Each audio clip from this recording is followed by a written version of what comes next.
Good morning, students. This lesson is of class 9th for the subject of History and Civics.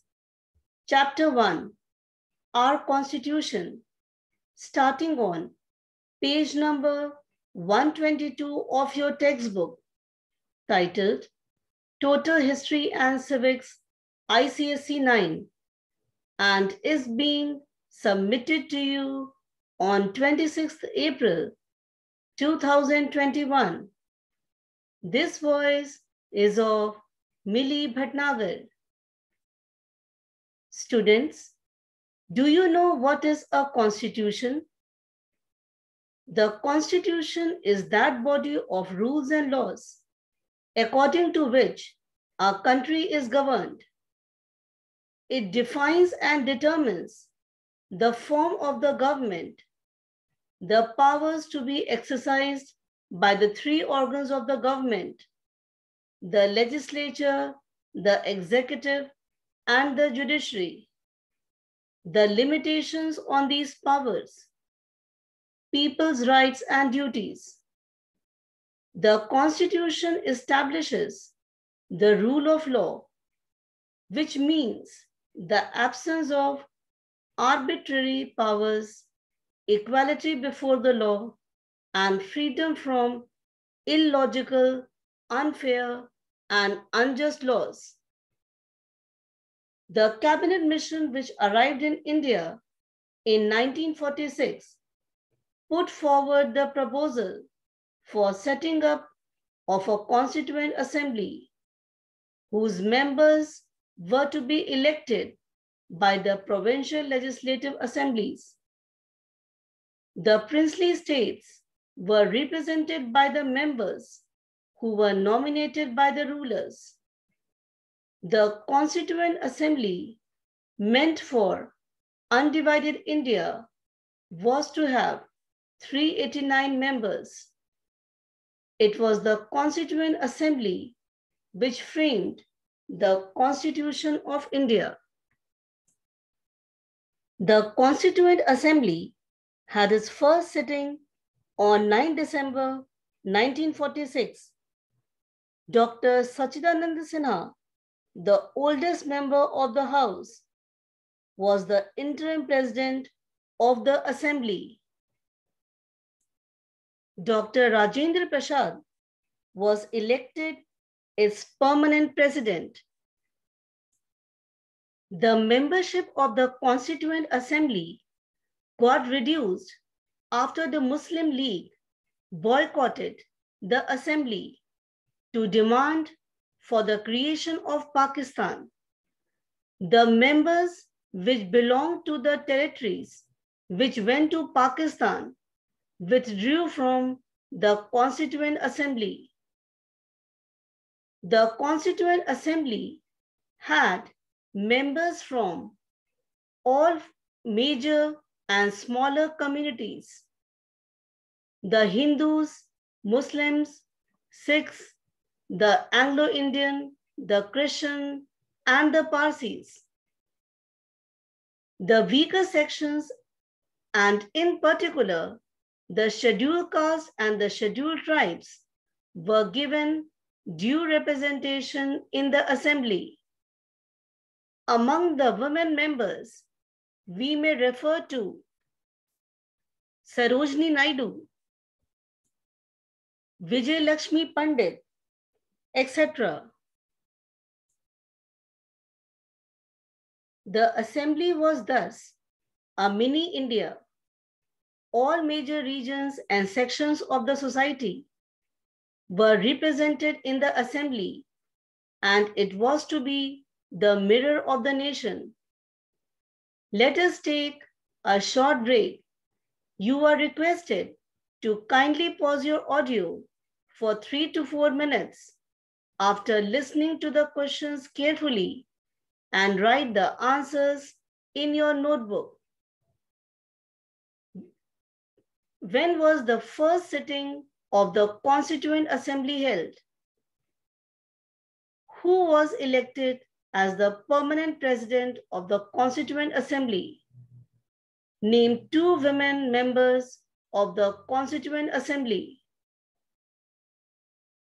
Answer. Number 1, December 9, 1946. Number 2, Dr. Rajendra Prasad. Number 3, Mrs. Sarojini Naidu, Mrs. Vijay Lakshmi Pandit. On 13 December 1946, Pandit Jawaharlal Nehru proposed the Objectives Resolution. It reflected the objectives that India wanted to achieve. Number 1, free India will be nothing but a republic. Number 2, the ideals of social, political, and economic democracy would be guaranteed to all people. Number 3, the republic would grant fundamental rights to the citizens. Number 4, the state would safeguard the rights of minorities and backward classes. Although the Constituent Assembly had begun its deliberations in December 1946, they gathered momentum only after India became free. The Assembly had 8 major committees to examine the various issues in depth. Of these, the most important was the Drafting Committee, which had its chairman, Dr. B.R. Ambedkar. He took up all the major issues, and his contribution to the Indian Constitution was most important. Under Dr. B.R. Ambedkar, following principles were made part of our Indian Constitution. Number 1, strong and flexible Constitution to deal with all situations. Number 2, proper safeguard provided to the minorities and the weaker sections. Number 3, Article 32, the right to constitutional remedies, provided a safeguard to the fundamental rights of the citizens. If the rights were taken away by the center or the state, a person could move to a court of law to get it back. Number 4, in order to bring the people together, single citizenship, single judiciary, and a strong center was provided. It took some 2 years, 11 months, and 17 days for the Constituent Assembly to finally adopt and enact the Constitution on 26 November 1949. The Constitution came into effect or force on 26 January 1950. This date has a historical significance. It was on 26 January 1930 that the first complete Independence Day was celebrated before the independence of our country. This was done in the Lahore session of the Congress in December 1929, when the Purna Swaraj resolution was passed. The day, 26th January, continued to be observed so till our independence. So, 26th January was chosen for the enforcement of our Constitution. We will briefly discuss here about the features of the Constitution. India has a written Constitution and also the lengthiest Constitution ever framed by a free country. Our Constitution has democratic and Republican features. It is based on the principles of universal adult franchise. There is single citizenship in India.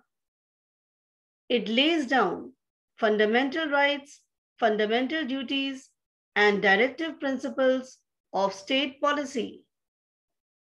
Our Constitution is said to be federal in form, but unitary in spirit.